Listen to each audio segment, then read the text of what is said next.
دعا ہے۔ الحمدللہ رب العالمین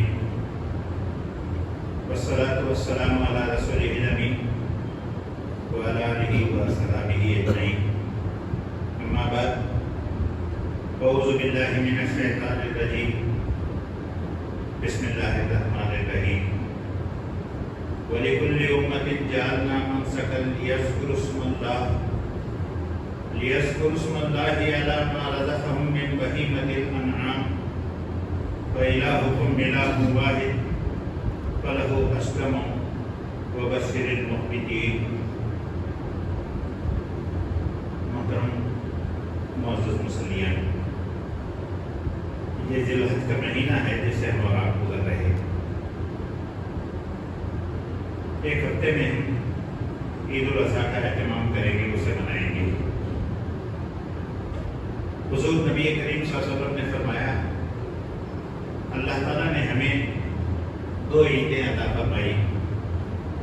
ایک عید الفطر ہے جو ماہ رمضان کی تکمیل پر منائی جاتی ہے، دوسری عید فرمایا عید الاضحیٰ ہے جو ذی الحج کی 10ویں تاریخ کو منائی جاتی ہے۔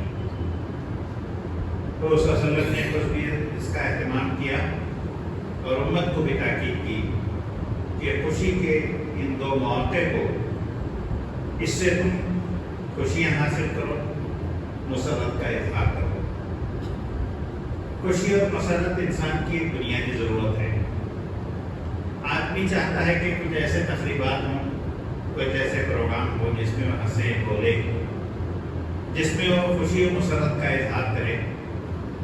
حضور نبی کریم صلی اللہ علیہ وسلم نے فرمایا، اللہ تعالیٰ نے ہمیں دو عیدیں عطا فرمائی۔ حضور صلی اللہ علیہ وسلم نے ان عیدوں کے اہتمام کے لیے جو آداب ہمیں سکھائے وہ یہ کہ خوشی کے اس موقع پر اللہ کو یاد رکھا جائے اور اس کا شکر ادا کیا جائے۔ شکر ادا کرنے کے لیے عید الفطر کے موقع پر عید کا دوگانہ ادا کیا جاتا ہے۔ عیدگاہ جانے سے پہلے فطرہ تقسیم کیا جاتا ہے۔ عید الاضحیٰ میں بھی عید کا دوگانہ ادا کیا جاتا ہے۔ عید کے بعد جانوروں کی قربانی کی جاتی ہے۔ فطرہ یا قربانی، اس کے ذریعے سے اللہ تعالیٰ نے حضور نبی کریم صلی اللہ علیہ وسلم کو جو طریقہ بتایا، اس میں پوری ملت کو خوشیوں کے اندر شریک کرنا ہے۔ اللہ تعالیٰ نے قرآن مجید میں اسلامی عبادات کا ذکر کرتے ہوئے بتایا ہے، یہ عبادات پچھلی امتوں پر بھی فرض رہے۔ مثلا روزے کا ذکر کیا تو کہا کہ یہ پچھلی امتوں پر بھی فرض رہا۔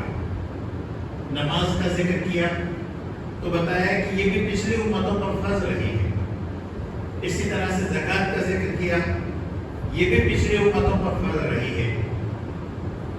حج کا ذکر کیا تو بتایا کہ یہ بھی پچھلی امتوں پر فرض رہا ہے۔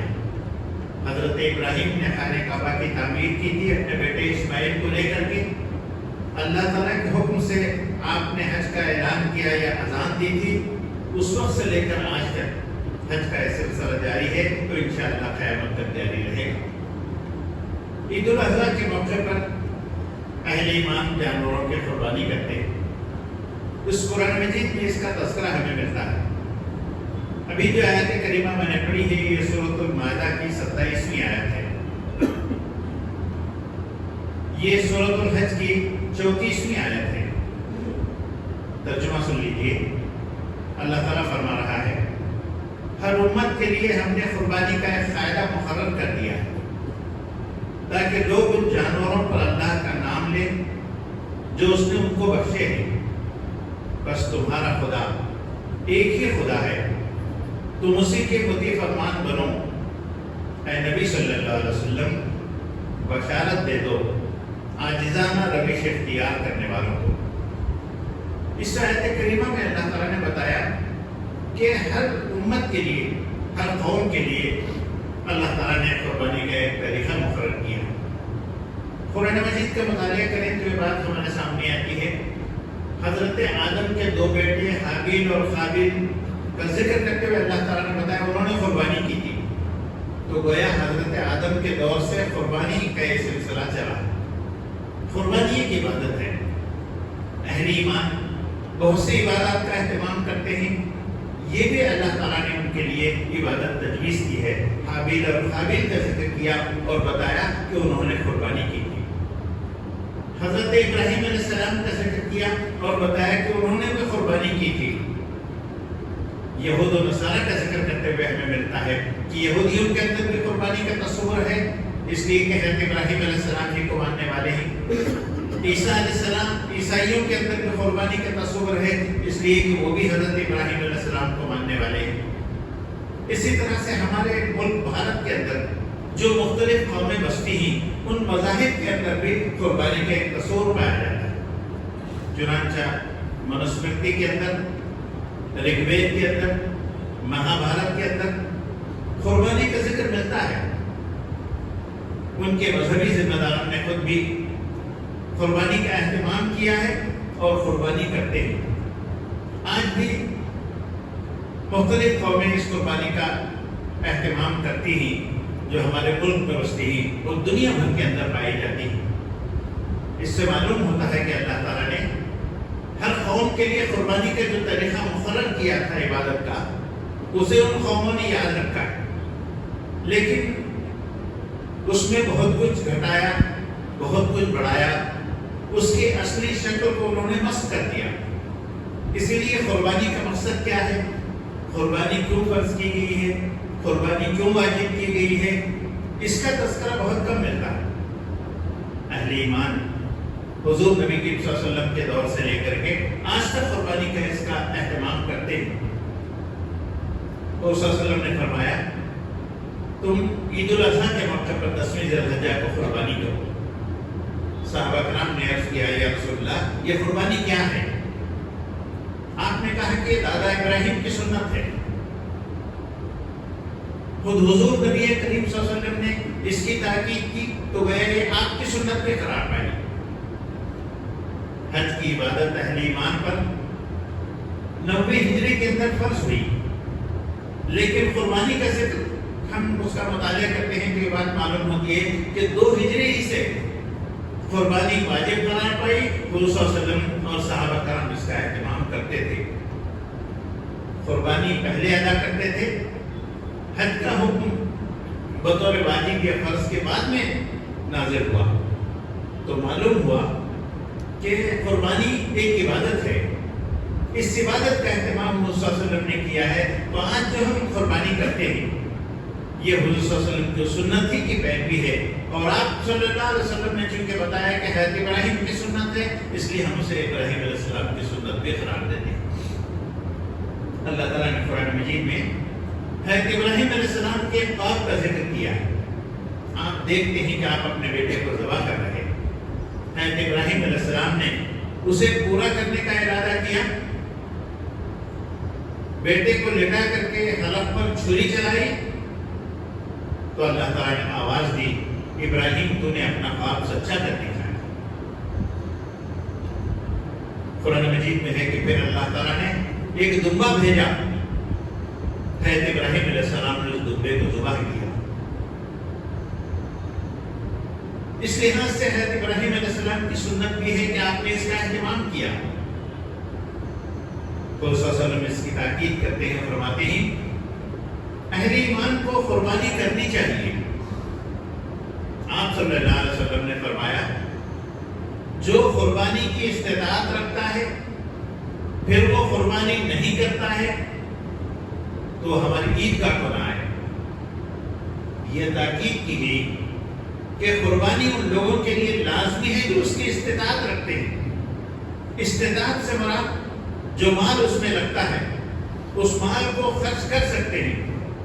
جیسے آج کے زمانے میں بڑے جانور کا ایک حصہ یا چھوٹا جانور، بڑے جانور کا حصہ 3-4 ہزار روپے میں، چھوٹا جانور منیمم 10-12-15 ہزار میں، اور جس طرح سے ہم لیتے ہیں وہ ہوتے ہیں.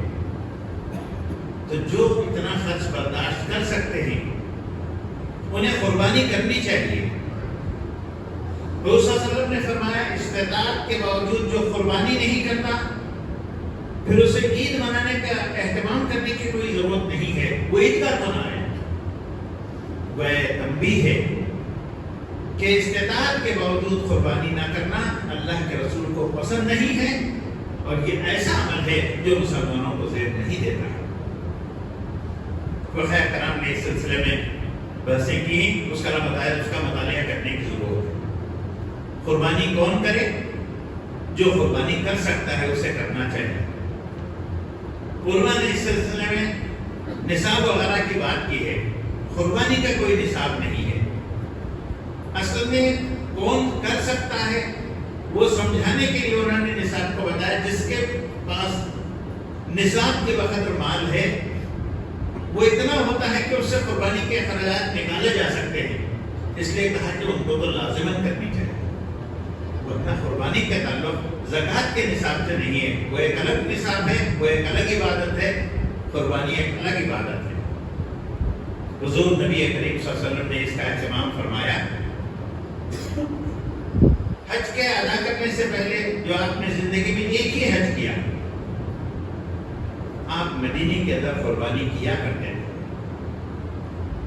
جب آپ نے حج کیا تو سیرت میں آتا ہے، صحابہ کرام بیان فرماتے ہیں کہ حضور صلی اللہ علیہ وسلم نے اس وقت 100 جانور ذبح کیے، 63 جانوروں کو اپنے ہاتھ سے ذبح کیا، اور بقیہ جانوروں کے تعلق سے حضرت علی سے کہا کہ علی تم انہیں ذبح کر دے۔ ایک جانور قربانی کرنا واجب ہے، ایک سے زائد جانوروں کی قربانی کرنا حضور صلی اللہ علیہ وسلم کا طریقہ ہے، آپ نے کیا ہے۔ یہ قربانی حضرت ابراہیم علیہ السلام کی یادگار ہے اور حضور نبی صلی اللہ علیہ وسلم کی سنت ہے۔ حضور صلی اللہ علیہ وسلم نے بتایا جو قربانی کرتا ہے اللہ تبارک و تعالیٰ اس کے گناہوں کو معاف کر دیتا ہے۔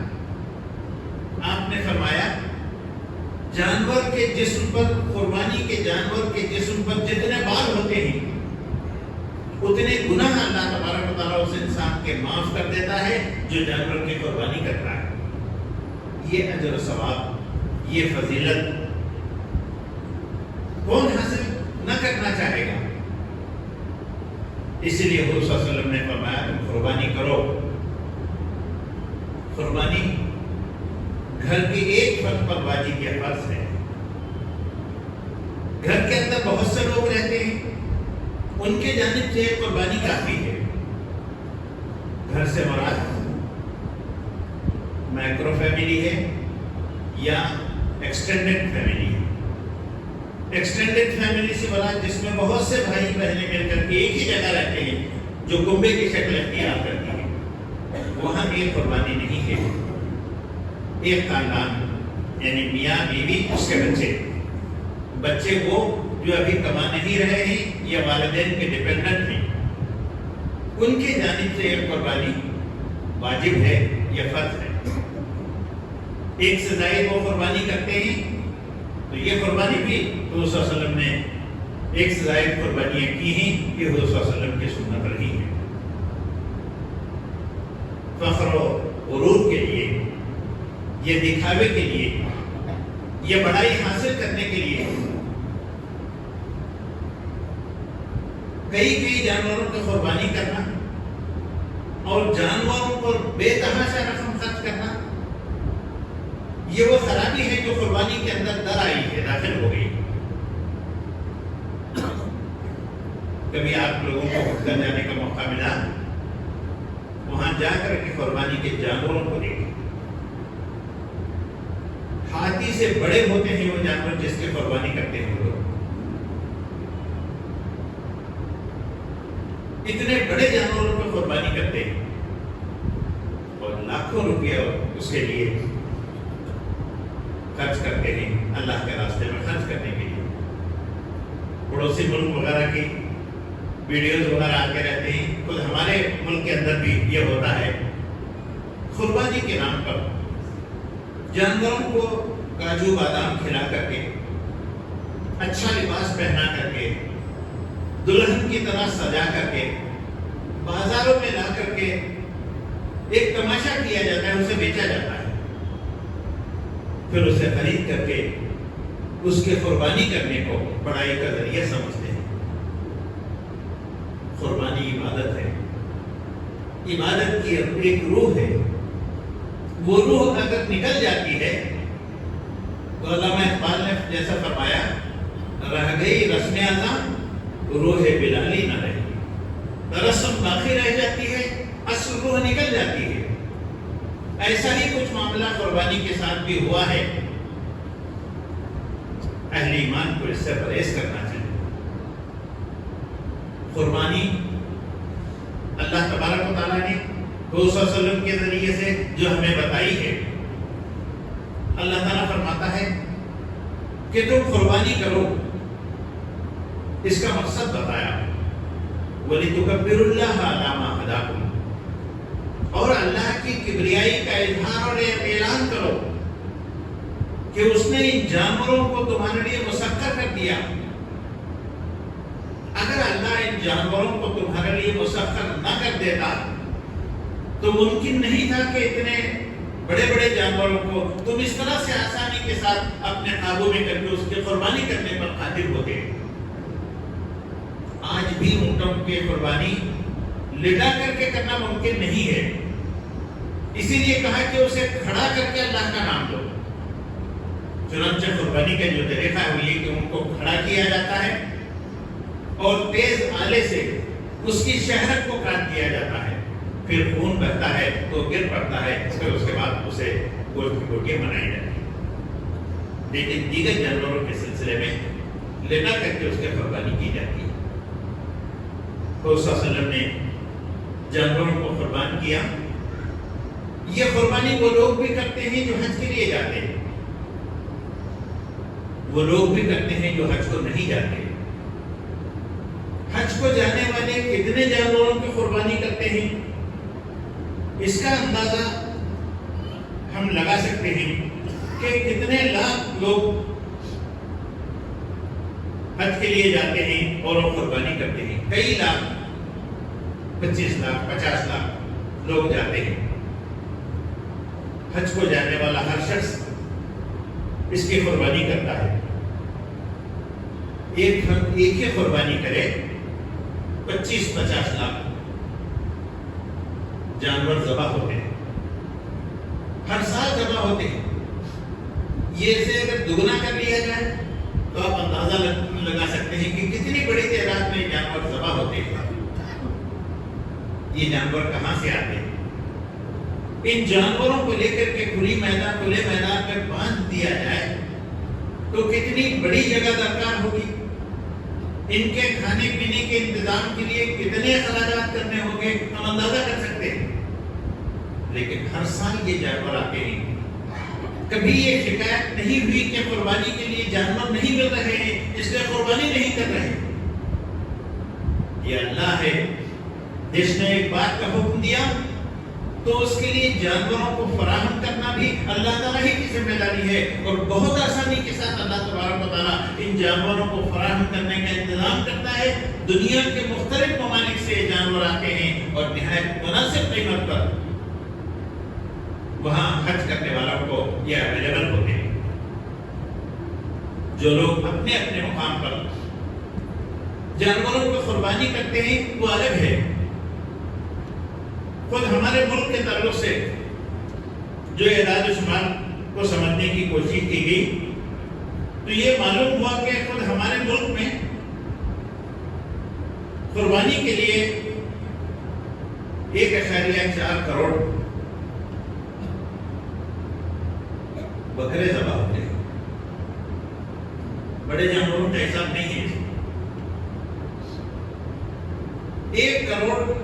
1.4 کروڑ جانور ذبح ہوتے ہیں۔ اتنی بڑی تعداد میں اہل ایمان قربانی کرتے ہیں اللہ تعالیٰ کے حکم پر، حضور صلی اللہ علیہ وسلم کی سنت کو ادا کرنے کے لیے۔ اللہ کے رسول صلی اللہ علیہ وسلم نے فرمایا تم قربانی کرو۔ اللہ تبارک و تعالیٰ نے فرمایا اس کا مقصد یہ ہے کہ تم اللہ کی کبریائی کا اعلان و اظہار کرو۔ پھر اللہ تبارک و تعالیٰ نے فرمایا اللہ کا شکریہ ادا کرو، اس لیے ہم یہ قربانی تم پر فرض کی ہے۔ وہ اللہ ہے جس نے تمہاری غذا کا انتظام اس صورت میں کیا، جس نے یہ جانور تمہارے لیے فراہم کیے، جس نے ان جانوروں کو تمہارے لیے مسخر کر دیا، یہ قربانی کی سعادت تمہیں حاصل ہو رہی ہے، تمہیں اس کے لیے اللہ کا شکر ادا کرنا چاہیے۔ برادران اسلام، قربانی کے سلسلے میں اللہ تبارک و تعالیٰ نے فرمایا ان جانوروں کے قربانی کے گوشت تم خود بھی کھاؤ، اپنے رشتہ داروں کو بھی کھلاؤ، اور ان کو بھی کھلاؤ جو غریب ہیں، جو مسکین ہیں، جو مانگنے والے ہیں۔ ہمارے ملک میں جو جانور ذبح ہوتے ہیں، جیسے کہ میں نے بتایا کہ 1.4 کروڑ جانور ذبح ہوتے ہیں، اور اس کا جو گوشت نکلتا ہے آپ اس کا اندازہ کیجیے۔ ایک جانور پر منیمم 12 سے 15 کلو گوشت ملتا ہے۔ 1 کروڑ کو 1.4 کروڑ کو 12 سے 15 کلو سے ضرب دے کر کے دیکھ لیجیے کیا فگر بنتا ہے۔ کیلکولیٹ کرنا مشکل ہے آپ کے لیے، اتنا گوشت حاصل ہوتا ہے۔ کہا کہ تم اسے خود کھاؤ، کہا کہ تم اسے اپنے دوست اور رشتہ داروں میں تقسیم کرو، کہا کہ تم اسے غرباء و مساکین میں تقسیم کرو۔ ہر سال اس کے ذریعے سے کتنے غرباء کی غذا کا اہتمام ہوتا ہے، یا عید کی خوشیوں میں شریک کرنے کے لیے جو قربانیاں کی جاتی ہیں، آپ اس کا اندازہ لگائیے کتنا گوشت قربانی کے جانوروں سے حاصل ہوتا ہے، اور اس گوشت کو غرباء کے اندر تقسیم کیا جاتا ہے۔ پھر اس جانوروں کے خرید و فروخت پر ایک جانور کے لیے گزشتہ سال کے فگرز بتا رہا ہوں کہ جو جانور حاصل کیا گیا وہ منیمم کوالٹی کا 10-12 ہزار روپے کا تھا۔ اس سے بڑے جانور بھی حاصل ہے، صرف بکرے کیا قیمت بنتی ہے؟ 1.4 کروڑ ضرب 10-12 ہزار، آپ فگرز کو ادا نہیں کر سکتے۔ ایک کے بعد کتنے صفر لگتے ہیں اس کا گننا مشکل ہو جاتا ہے۔ یہ فگرز اویلیبل ہیں، اتنی بڑا کاروبار ہوتا ہے اس کے ذریعے سے، اور پوری آبادی کو پھر اس کا فائدہ ہوتا ہے۔ جانوروں کا بیپار کون کرتے ہیں؟ ہندو بھی کرتے ہیں، مسلمان بھی کرتے ہیں، دیگر قومیں بھی کرتی ہیں۔ ملک کی معیشت ترقی پاتی ہے، کاروبار کے اندر جو بوسٹ آتا ہے اس کا اندازہ نہیں کر سکتے۔ ایک جانور کو صفائی کے لیے 1-2 مزدوروں کی ضرورت ہوتی ہے۔ اتنی بڑی تعداد میں جو جانور ذبح ہوتے ہیں، کتنے مزدور اس کام پر لگتے ہیں؟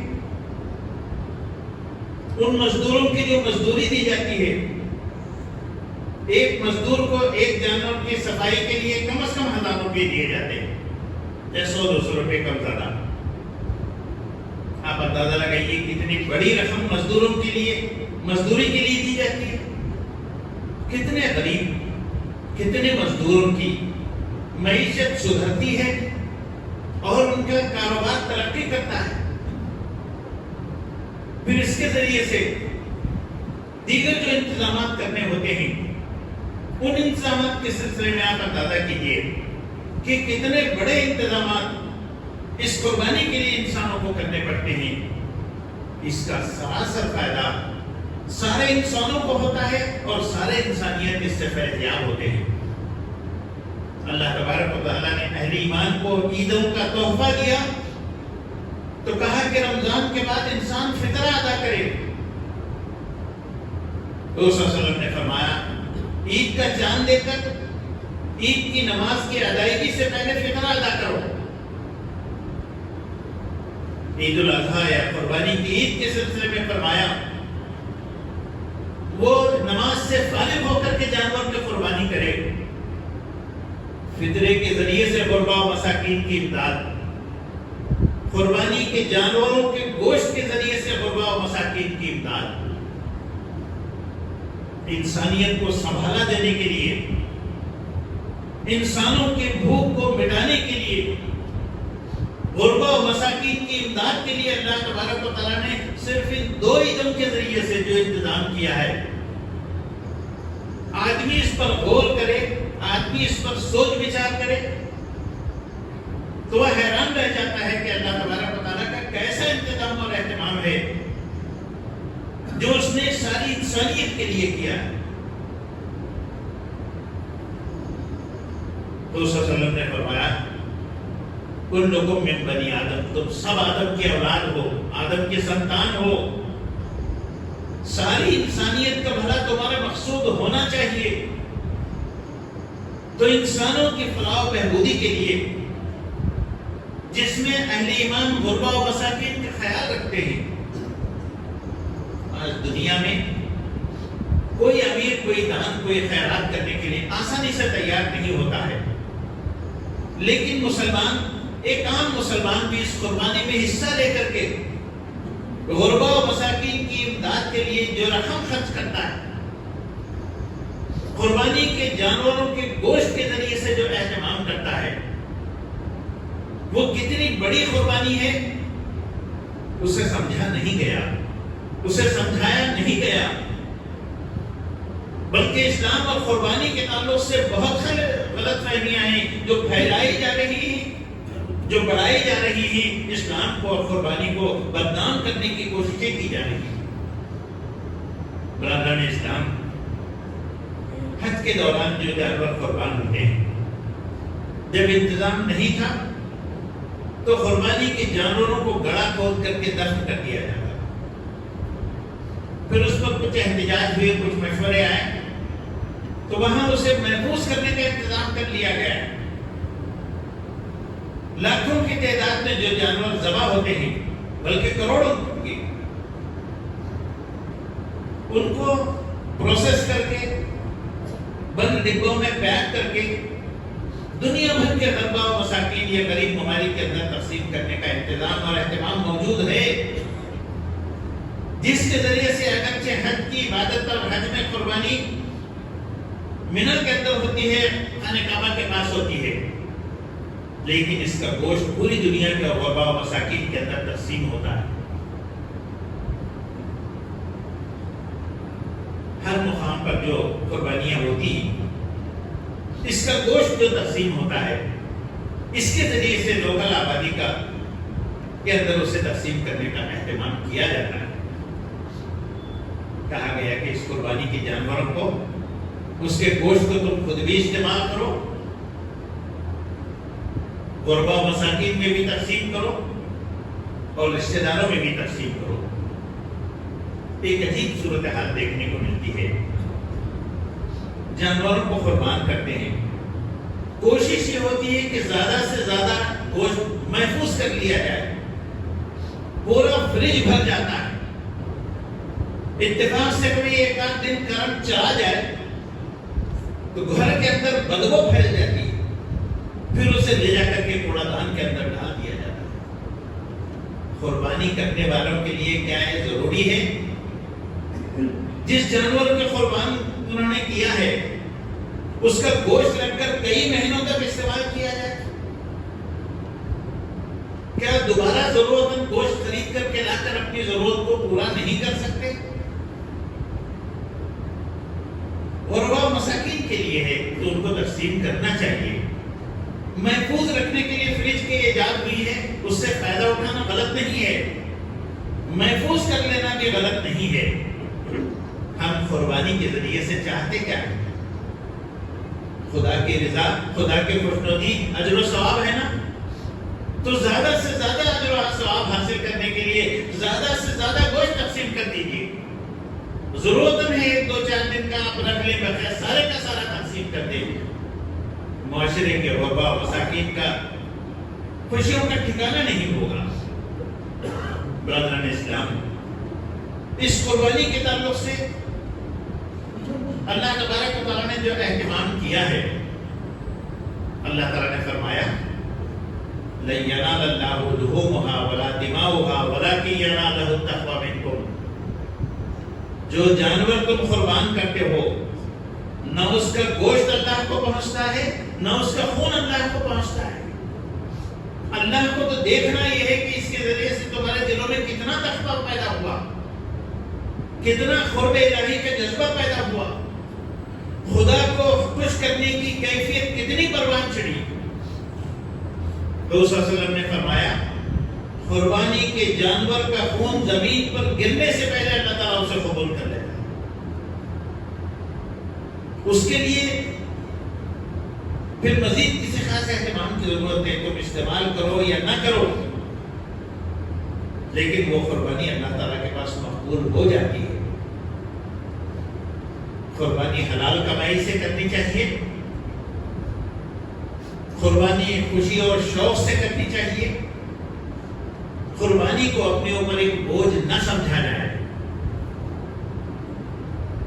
قربانی کے تعلق سے کچھ لوگ ایک غلط فہمی پھیلاتے ہیں،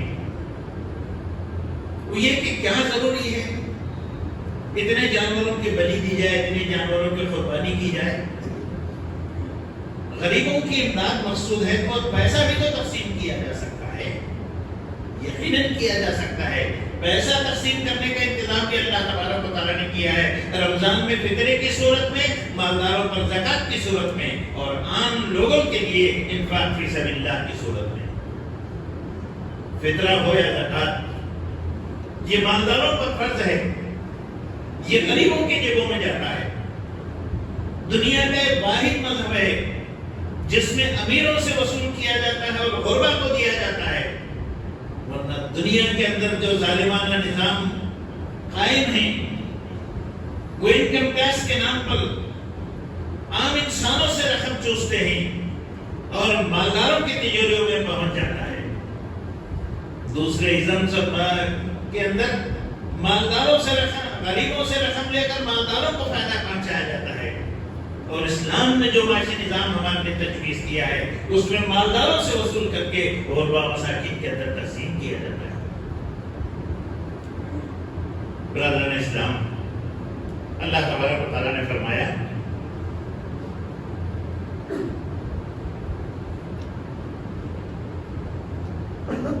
وَبَشِّرِ الْمُخْبِتِينَ، مخبتین کو بشارت دے دو۔ اس قربانی کے ذریعے سے جن کے اندر عاجزی پیدا ہوتی ہے، خدا رسیدگی پیدا ہوتی ہے، اللہ سے تعلق مضبوط ہوتا ہے، جو عجز و انکساری کی کیفیت پروان چڑھتی ہے، اللہ تعالیٰ فرماتا ہے ان کے لیے بشارت ہے۔ کس بات کی بشارت؟ خدا کی رضا کی، خدا کی خوشنودی کی، خدا کے اجر و ثواب کی، خدا کی جنت کی۔ قربانی کا حکم دیا اور بتایا، اس کے ذریعے سے عاجزی، انکساری، اطاعت فرمانبرداری کا جذبہ تمہارے اندر پیدا کرنا مقصود ہے، تقویٰ کی کیفیت کو پروان چڑھانا مقصود ہے، اور جن کے اندر یہ کیفیات پروان چڑھتی ہیں، اللہ تعالیٰ فرماتا ہے اپنے نبی سے، اے نبی لوگوں کو خوشخبری سنا دو۔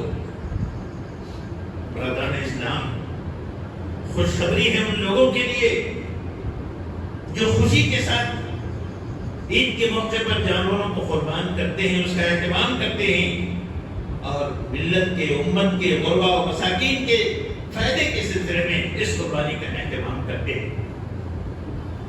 برادران اسلام، ہمیں پلیورل سوسائٹی میں، ایک مخلوط معاشرے کے اندر بھی، یہاں مسلمان بھی ہیں، یہاں دیگر مذاہب کے ماننے والے بھی ہیں، اسلام کو پسند کرنے والے بھی ہیں، اسلام پر انگلیاں اٹھانے والے یا اسے بدنام کرنے والے بھی ہیں۔ آبادی میں مسلمان کم ہیں، دیگر مذاہب کے ماننے والے زیادہ ہیں۔ محلوں کے اندر مسلمان کم ہیں، دیگر مذاہب کے ماننے والے زیادہ ہیں۔ ایسے موقع پر عبادات کا اہتمام کرتے ہوئے قربانی کو تماشا نہیں بنانا، یہ تفریح اور تماشے کا ذریعہ نہیں ہے۔ لوگ جانوروں کو خرید کر کے لاتے ہیں 2-4 دن پہلے اور بچوں کے ہاتھوں میں تھما دیتے ہیں، بچوں سے لے کر کے گلیوں میں گھومتے رہتے ہیں۔ یہ کیا تماشا ہے؟ کیا قربانی کے جانوروں کو کے ساتھ یہ تماشا ضروری ہے؟ کیا پیغام دینا چاہتے ہیں اپنے پڑوسیوں کو، عام انسانیت کو؟ یہ عبادت ہے، عبادت کو عبادت سمجھ کر کے ادا کیجیے۔ قربانی کے سلسلے میں جو ہدایت اللہ کے رسول صلی اللہ علیہ وسلم نے دی ہے، اس کا مطالعہ کر کے اسے سمجھنے کی ضرورت ہے۔ ایک ایسے مخلوق معاشرے میں زندگی گزارتے ہوئے ہمارا کوئی عمل، خصوصاً اسلام پر عمل کرنے یا اس کی عبادت کے سلسلے میں کیا جانے والا کوئی عمل اسلام کی، مسلمانوں کی بدنامی کا ذریعہ نہ بنے، اسے دیکھ کر کے لوگ انگلیاں اٹھانے نہ لگے، وہ مسلمانوں کو بدنام کرنے کا ذریعہ نہ بنے۔ عیدین کو دیکھ لیجئے، عید کی نماز ادا کرنے کے لیے کس سلیقے کے ساتھ، کس سادگی کے ساتھ، کس وقار کے ساتھ اہل ایمان کو تکبیرات کہتے ہوئے عیدگاہ جانے کا حکم ہے۔ اللہ کی تکبیر بلند کرو، شہر سے باہر نکل کر کے ادا کرو۔ حضور صلی اللہ علیہ وسلم نے خود بھی اس کا اہتمام فرمایا۔ کس قدر پروخار ہوتا ہے وہ منظر، جب اہل ایمان سب کے سب تکبیرات کہتے ہوئے عیدگاہ تشریف لے جاتے ہیں، عید کی نماز ادا کرتے ہوئے جو ویڈیوز اور تصاویر وائرل ہوتی ہیں، اسے آپ دیکھیے، خود آپ کے آنکھوں میں آنسو آ جائیں گے۔ کس قدر دل خوشگل ہوتا ہے وہ منظر، عید خوشی کے ساتھ، عید فخار کے ساتھ، عید عظمتوں کے ساتھ۔ اللہ تعالیٰ نے ہمارے لیے عید کا موقع دیا ہے، خوشی کے موقع پر بھی نہ ہم اللہ کو بھولتے ہیں، نہ اللہ کے رسول کے طریقے کو بھولتے ہیں، نہ اسلامی تعلیمات کو بھولتے ہیں۔ اس کا اہتمام کرنا ہمارے لیے ضروری ہے۔ اس سال ہم عید کریں گے، پورے اسلامی آداب کا خیال رکھیں گے۔ ہمارے کسی پڑوسی کو وہ مسلمان کہتا ہو یا غیر مسلم، وہ ہماری عید سے وہ پریشان نہ ہو جائے۔ جانوروں کے ساتھ جو سلوک ہم کرتے ہیں اسے دیکھ کر کے اسلام کے تعلق سے وحشت اس کے اندر پیدا نہ ہو، نفرت اس کے اندر پیدا نہ ہو۔ اس کی حکمتوں کو سمجھا جائے، اس کی حکمتوں کو سمجھایا جائے۔ جو غیر مسلم دوست احباب جن کے بھی ہیں، عید کے سلسلے میں موقع ملے تو گفتگو کر کے سمجھانا چاہیے کہ اللہ تعالیٰ نے قربانی کا موقع کیوں دیا ہے، اس اہتمام کے ساتھ اسے ادا کرنے کا حکم دیا ہے۔ تو صلی اللہ علیہ وسلم نے فرمایا تم جانور کو قربان کرو، قربان ہونے والے جانور کے سامنے دوسرے جانور کو کھڑا کر کے قربانی نہ دو۔ قربانی سے پہلے چھری کو تیز کر لو تاکہ بار بار گھسنے سے اسے تکلیف نہ ہو۔ کہا کہ یہ احسان ہے جانور کے ساتھ۔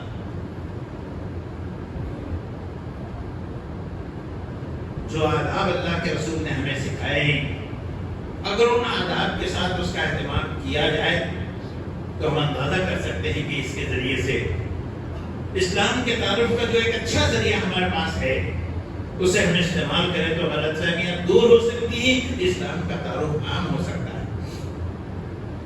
برادران اسلام، عید الاضحیٰ آ رہی ہے، ہم اہتمام کریں گے۔ اصل چیز عید میں نماز ہے۔ قرآن میں فرمایا فصلی لربک وانحر، نماز ادا کرو پھر قربانی کرو۔ لوگ قربانی کو بیس بنا کر کے نماز کے سلسلے میں جلدی کر کے وہاں جلدی ہوتی ہے، یہاں جلدی ہوتی ہے، وہاں جایا جائے، یہاں جایا جائے۔ قربانی کو بیس نہیں بنا، نماز کو بیس بنا۔ نماز ادا کرو پورے شوق اور وقار کے ساتھ، پھر قربانی کرو۔ گھنٹہ، 2 گھنٹے، 4 گھنٹے کو تاخیر سے ہو جائے کوئی فرق نہیں پڑتا۔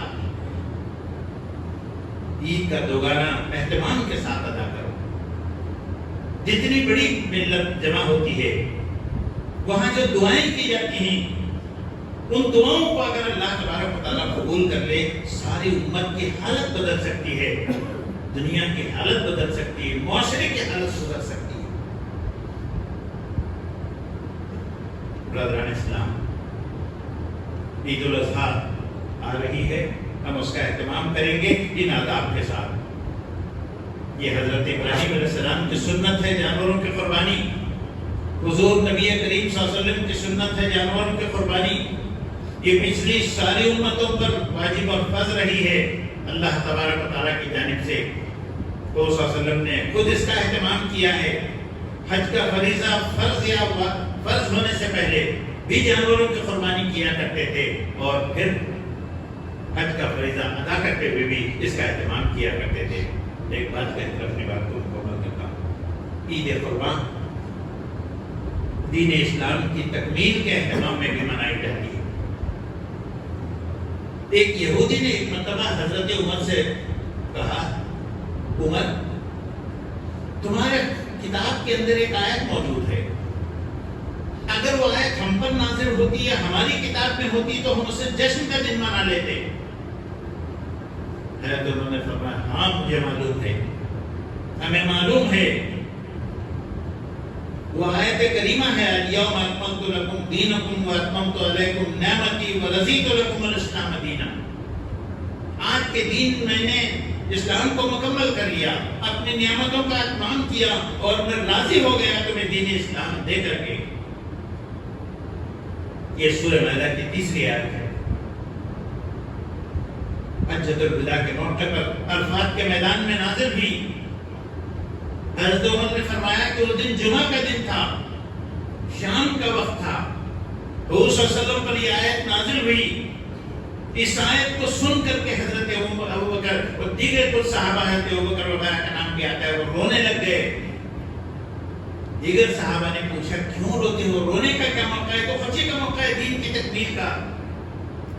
تو حضرت عمر نے حضرت ابوبکر نے کہا کہ نہیں، جب دین مکمل ہو گیا پھر نبی کا کام تمام ہوا، اب نبی ہمارے درمیان زیادہ دن نہیں رہیں گے، اللہ تعالیٰ بلا لے گا۔ دین کی تکمیل کی خوشی ہے، لیکن حضور نبی کریم صلی اللہ علیہ وسلم زیادہ دن ہمارے درمیان نہیں رہیں گے۔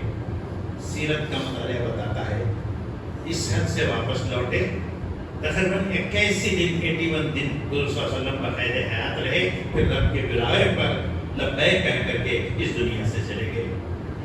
وہ دین ہمارے پاس موجود ہے، جس کی پیروی کرنی ہے، جس کا تعارف کروانا ہے، جس کی اشاعت کرنی ہے، جس کی اقامت کرنی ہے، اس کے لیے قربانی کی ضرورت ہے۔